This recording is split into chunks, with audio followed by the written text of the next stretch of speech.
Well, the Treasurer has been handed a $70 billion axe to swing at the budget, with the long-awaited Commission of Audit report urging cuts to support to families, pensioners and the unemployed. Critics say the Commission has failed to target tax breaks enjoyed by wealthier Australians in such areas as superannuation, concessions and negative gearing. But having taken the receipt of 86 recommendations that range from merely difficult to politically perilous, Joe Hockey refused to endorse or rule out any of them. From Canberra, here's our political correspondent Tom Eagleton. It's potentially the stuff of political nightmares. Families stripped of thousands of dollars, pensioners making do with less, and the unemployed forced to move to where the jobs are. The government's Auditor-in-Chief can't understand the fuss his recommendations have caused. We actually thought we'd made them practical, and a couple of people have said to me this morning you didn't go hard enough, which I was quite disappointed with. They were enough to scare the Treasurer. He called the recommendations courageous and emphasised some weren't due to be implemented for decades. This is not the budget. This is a report to the government, not of the government. The report suggests bringing in a doctor's fee of $15 unless you've got a concession card. That's substantially more than the original proposals that were put forward to you in the Commission of Audit. How did you come up with those figures? We just thought that they were reasonable payments and well within the reach of the people that were asked to pay them. The report sees merit in increasing the GST and lowering income taxes in compensation. It'd like to see wealthier Australians forced to take out private health insurance, and it suggests halving the top payout for the planned paid parental leave scheme, which has already been slashed once this week.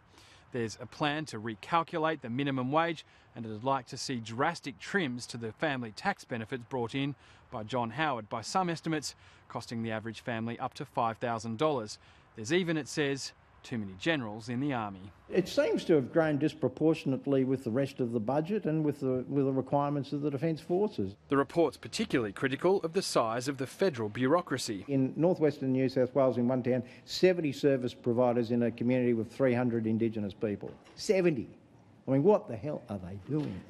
Where is the money going? A decades-old attempt to give states the power to set income taxes and drive health and education policy has also been revived. Isn't there a chance here that we might rationalise those and get some ministerial responsibility? That'd be a novel concept. Departmental responsibility. But the Commissioner was vague about how many public servants could be axed. Give us a sense of the scale. I have no idea. And defensive on how the wealthy would contribute to the budget savings. What would you identify as something in these reports that actually hits the wealthy?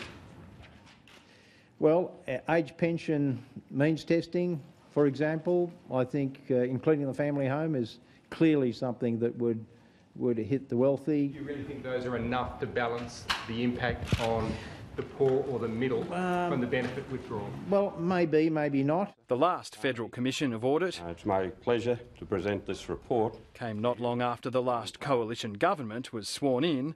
The last Liberal Treasurer took the same approach to the recommendations. This is not a statement of government policy. The recommendations in 1996 were broadly similar to today's. A Medicare upfront payment for each visit to the doctor.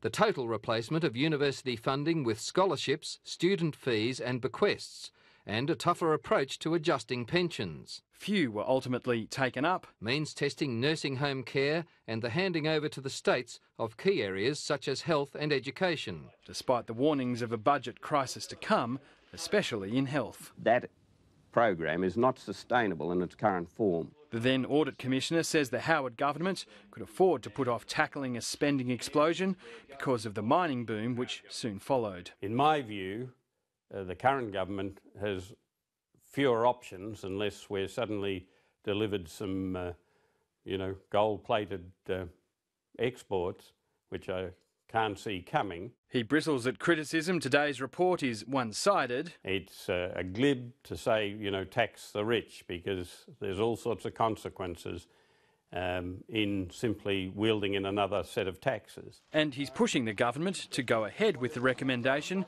to hand over some power to the states. It's important because it forces states to take responsibility for some of their spending.